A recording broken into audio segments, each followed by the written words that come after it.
Folks, we've got some breaking news out of Kansas City. I was fired by the Royals. So I left you the last video on May 1st, and we were, I think, 11 and 13. We hit a little bit of a skid, and let's see, where are we? We were 16 and 23. We'd lost 6 in a row. We'd gone 3 and 7 in our last 10, and I got canned. Now, my immediate reaction was to rehire myself in commish mode. Like, no. I'm finishing out this year, and then, let me ride into the sunset. I've done too much for this organization to be treated this way. But then, the thing that did it, where I was like, all right, fine. I went to my search list, and I realized in the day that I was away, all the prospects here, so it's 53 of them, which is too many. I had locked to their minor league level. They unlocked all of them. I was like, that was the straw for me. That was the last straw for me. I wasn't going to go and relock all these players. And really, I've never been fired before. I've never been fired before and out of the park. Not saying that that's some sort of great accomplishment necessarily. It's just I'll roll with it. It's a unique experience for me, so I'm going to roll with it. It's disappointing, but it was. Let's look at kind of what happened here. So we took over in 2022 and we made the postseason 4 straight years. We won 95 games, we won 92 games, and now 2026 was a disaster. We went 72 and 90. We dropped 20 games. Our record was 20 games worse. I'm not sure I've ever had a drop that large. It was a really bad year, no doubt. Then when the owner cut our budget by, it ended up being $42 million, right? From 192 to 150, I think. That really, we had some needs, obviously, as a 72 win team that we needed to fill, and we couldn't. I tried my best bringing in young players, but they just didn't really work out. I did call up Cam Collier for my last game, who, this is actually kind of funny. He was the first player I drafted in 2022 as the 9th overall pick, and he hit a home run in a 5-4 loss to the White Sox. Come on, I don't need these. I just restarted my computer, so all these things are popping up. So that's kind of poetic. In my last game, the first guy that I drafted came up and hit a home run in a loss. They also fired Gabe Kapler. Early indications, so we'll see what happens when I skip to the next day. Early indications are they're only going to use Ohtani as a hitter, which is an interesting choice. So, yeah, I think it sucks that I was fired. I think I did a lot for this organization. Understandably, expectations were really high after 4 straight postseason appearances, and so much of our young talent, so much of our core under contract still. Expectations were high, and we fell flat on our face. But I would have liked a little more time to right the ship, and especially considering how healthy the franchise is overall. We've got the #1 farm system in baseball. I would have liked more of a chance to do this. Now, look, you can go in and adjust your draft budget, so they are going to... How'd they do that? What, did the new guy get more money all of a sudden? I don't understand that. I don't understand what's happening here. All of a sudden... Oh, is it because I'm in... Well, I think I went into commissioner mode, but they now have money as part of their draft budget, so they'll be able to use that first overall pick, too. I think it's disappointing not to be able to see a guy like Carson Turnquist, who I drafted 103rd overall in 2026, and he was blazing his way through the system already at AA, less than a year into his pro debut. It's disappointing not to be able to watch him come up. Jack Losh, 5th round pick in 2022. He's made his way to AA. Not going to get the pleasure of having him on my major league roster. So I think what I'll do here, as I process the shock of this firing, I think I'll probably simulate out this season and see how the Royals do. I'd be surprised if it goes well for them. I hope it does. I've got a lot of good friends in the organization. I still care a lot about the players that I was close with. So, I hope they turn it around and do well. I just wish that I was there doing it with them. So I don't know. Maybe I'll go ahead here some like up to like the drafts and through the trade deadline and kind of see how they navigate that, and then check in with them at season end. But I think sometimes we think of ourselves as Royals fans around here. That's no more. The Royals are officially on they're on the bad list. In the words of Jericho, they just made the list. So, sayonara, Kansas City. Sorry my 4 straight playoff appearances, postseason appearances, weren't good enough. Sorry I fell flat on my face one season. Sorry that I couldn't navigate improving that team when you slashed my budget. I will see you again never, and I wish you all well. So let's see how they navigate the season here. Okay, we're now up to August 1st. And I've just kind of simmed ahead just to see what's going to happen to our former team here that we are no longer a fan of. 46-58. They're 19 games out. They made a couple trades. One of them made absolutely no sense. They've made a decent amount of roster changes. Like nothing huge in terms of like they didn't trade away Witt or Ohtani or anything crazy like that. They are, however, batting MJ Melendez 6, which is certainly a spot in the order that you can bat him if you want to put one of your best hitters 6th. Sure. I think the offense is terrible. Yeah, 15th in runs scored. The bullpen's still terrible this year. Defense and starting pitching is great, but I guess it's not enough to overcome an almost league worst offense and an almost league worst bullpen. So let me show you some of the trades they made after we got canned, which was what, in May 2027. So where is this one? Not long after I was fired. Look at all these like different moves they're making. Maybe it was in July or June. I mean, they made this trade. I thought it was like right after I was fired, but they traded. Here it is.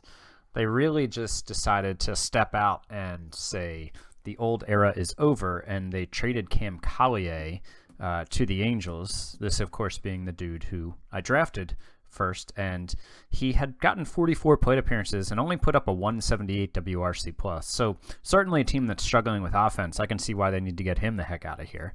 And for some reason, he's like not playing at all. Like he's up, but hardly playing. But he's had 102 plate appearances in his MLB career and only put up a 168 WRC plus. Well, that's the baby monitor beeping. I don't know if you could hear that. So they traded him. They also traded this dude, who it looks like the Angels have since released, just a minor league pitcher. They got Jordan Adams back, who looks like to be their left fielder. I'm not really quite sure why they were trading away one of their better upper minors hitting prospects for this guy, who has not panned out. Like, I mean, he had a bunch of plate appearances with the Angels. He had 325, and he put up an 83 WRC plus. Not really sure why they were targeting him. Right-handed outfield bat, sure. But man, Cam Collier, like, was not a guy I think about giving up. Now they also got back this pitching prospect, who doesn't look terrible. Unfortunately, he's out for the year. He is in high A. He had been acquired. He was a second-round pick from 2026, so some pedigree here. But trading Cam Collier is just such a ridiculously bad decision with what this team needed, and he was coming up and giving it to him, and he's only 22. So they made a couple other trades. Of course, they have, like, like I said, they've kind of like retooled their 40-man, made some waiver claims, signed some guys to minor league deals and brought them up. They traded this is like the 3rd round pick from 2024, and they called him up and then DFA'd him. I don't know. It's just a weird AI thing. Or they put him on the 40-man and then DFA'd him. I don't think they ever called him up. Trades. Wish you could just sort by trades here. Don't you guys wish that? There it is. So they traded Asa Lacy to the Marlins.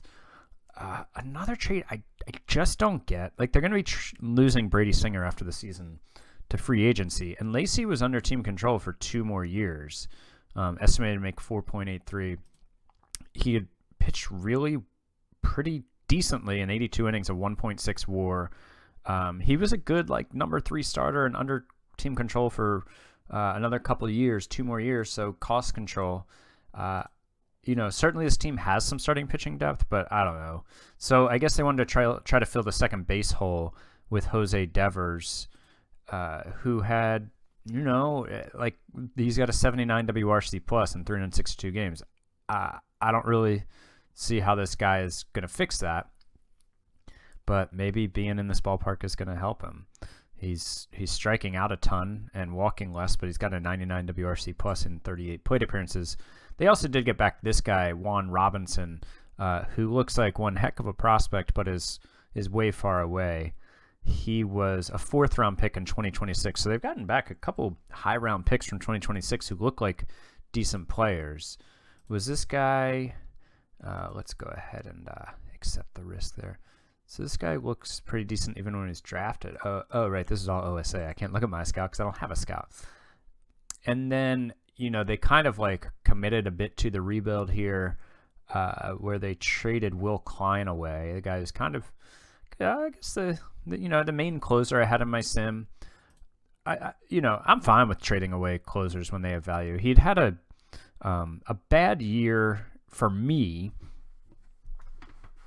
but really had gotten it together, I think, and had a 3.44 ERA and a 2.22 FIP.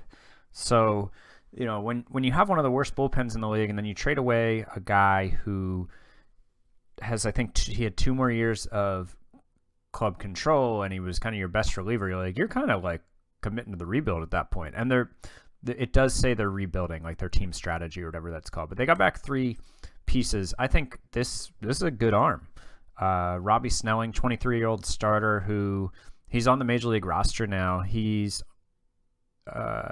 hasn't pitched yet, but he pitched in AA and AAA this year for Miami. Aiden Miller, who seems like this is a decently interesting player. He was a 2nd-round pick in 2023, so they're really getting back a lot of guys who, again, just kind of have that prospect pedigree based off of their draft status. And then Danny Pagan, who doesn't really look like much of anything at the age of 23. Not sure things are going to pan out for him, but he was a 10th-round pick in 2026. So those are the trades they made. They also, like I said, they signed some guys. Like they signed Scope to a minor league deal. But they've got Melendez, Nemho, Garcia. Man, that has just not worked out at all. Offensively, thought this was going to be a good cheap fix for our second base position this year, and it hasn't worked out that way. Witt, Lopez, and then Jordan Adams locking down left field. Mayer, Ohtani, White, pretty similar to what we had. Pitching side of things, Ohtani, they claim this guy Joey Estes on waiver, who's been excellent, 3.62 ERA in like 50 innings. Zerpa, Hughes, Morejón, I guess they signed to a minor league contract. He's been terrible, but only 15 innings. Snelling is a new arm. Oh, that's the guy, right? That's the guy they got. The main guy they got in the Klein trade. Brito is a new arm, minor league free agent signing. Yeah, Fisher is a minor league free agent signing. So they went out, and Gurton was a guy that I traded for. It looks like they went out and made a bunch of minor league free agent signings, and some of those guys are now in their bullpen. Ryan Kennedy was a draft pick for me. Good to see him doing well. 38 innings, 2.37 ERA. He was a 6th-round pick in 2025. I did find in this year's version I had some success. Like, I really failed to develop bats in a timely enough fashion. I did draft a bunch of high school bats. So like Cam Collier, he'd been in the system for a while. And we were waiting for that arrival of bats. And it didn't really come yet. Now we have a bunch of good bats. Still saying we. These are not my people. A bunch of really good bats. Look, 1, 2, 3, 4, 5, 6, 7 bats in the top 103 prospects, but they're all rookie ball, A ball. So going to be, tough to, if there was something that made this sim go wrong, it was that I didn't have the bats come up through the system. And eventually, especially once the budget dropped, that really hurt me because I didn't have internal replacements for these guys. But pitching wise, I was going to say, I went to drafting a lot of college arms, kind of like in the early mid rounds, like maybe like 5th through 10th round. And it really worked out, as you could see. Like I showed you some of those guys, like Turnquist looks like a third-round pick who looks decent. Ryan Kennedy is another example. There are probably a bunch of guys in AAA too. Or maybe they've moved them further down. I don't see like hardly any of these guys. All right, so apparently they are less impressed. Like, where's Brandon Hendricks? He was up pitching with me and pitching well. Who's this guy? Like, Starling Castillo was a guy who was up and pitching decently in the major league level. He had a 3.20 ERA in 19 innings, and last year in 40 innings, he has a 2.70 ERA, but they've put him to start in Double-A. Okay. But my scout was higher on him than OSA was there, so maybe that's part of the issue. But he was performing. Where's my guy, Brandon Hendricks? Oh, he's all the way down in A-ball. Oh, wow. OSA is really low on him. Did he, like... Whoa. He dropped off. So he's an A-ball. He was the guy who was up for me. He pitched 15 innings this year, 15 and 2/3 inning, and had a 1.72 ERA. Now his FIP was 4.4, but they dropped him all the way to A-ball. So they clearly don't think of highly as of those arms that I thought I had coming up through the system. Dittner is another one. He was an 18th round pick in 2023, and I had him all the way up in AAA, and he was pitching well. He's pitched really well in AAA. I think Heaton was another guy. Yeah, 6th round pick in 2023. Another guy that I had up in AAA, and he threw 109 innings with a 3.63 ERA, and then 39 innings and a nice 3.69 ERA there, and then they put him in A-ball. So I thought that strategy was working, and my pitching staff was generally pretty good. The fact that Hendricks is an A-ball reliever now is kind of crazy. Parento was a guy who made it to Double-A. Got it. So yeah, so I that's kind of one thing that I don't know if it was intentional, just kind of happened that way. I drafted a bunch of young, early. I was like heavy on high school bats, and that wasn't intentional. It was just kind of like the best player. And then once I drafted a few of them, I switched over to look for some pitchers, and again was able to find not superstar pitchers, but some major league worthy pitchers in the like early mid rounds. So I'll finish out the season here. We'll see how it goes, and then decide what to do from there. Maybe like I'll do a sim where I just go through like the end of Witt's time in Kansas City or something and see how they do.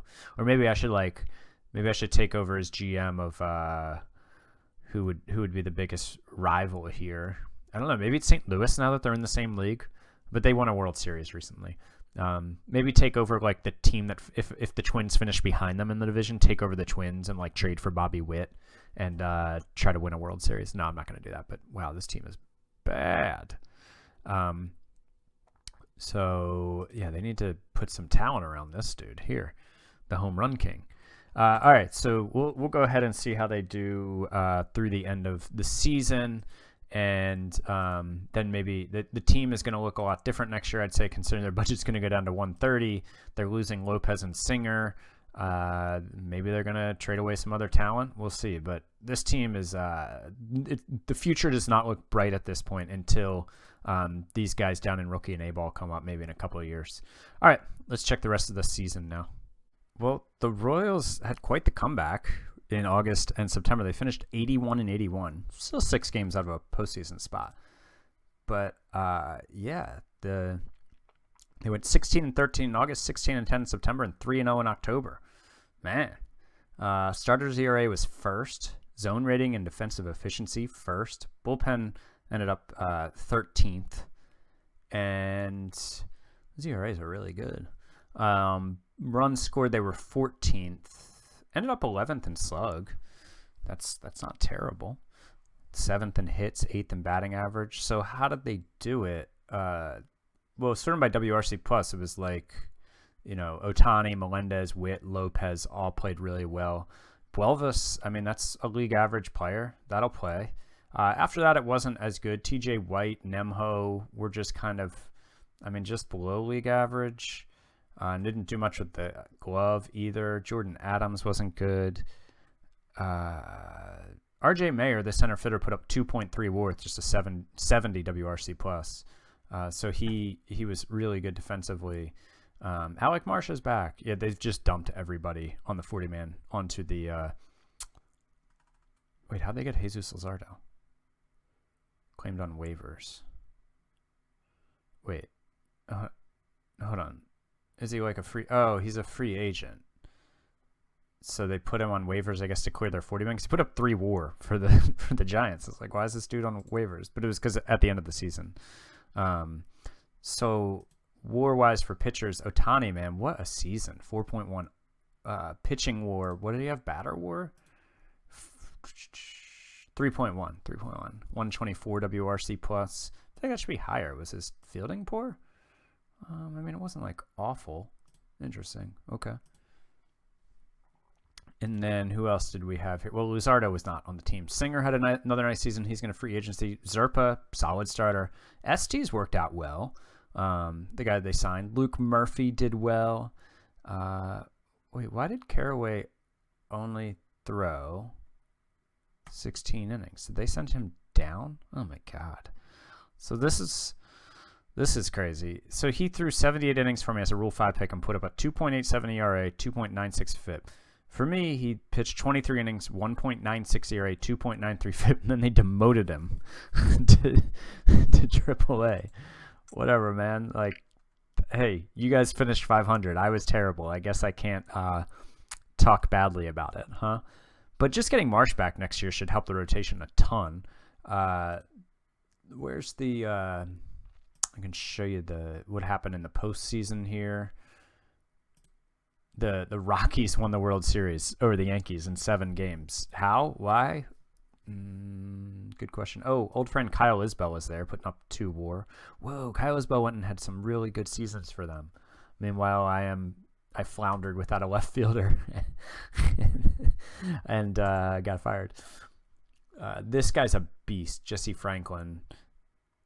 Well, he didn't have as good of a year this year, but you can see a lot of red ink here, a 7.1 WAR season. Who else was so good on their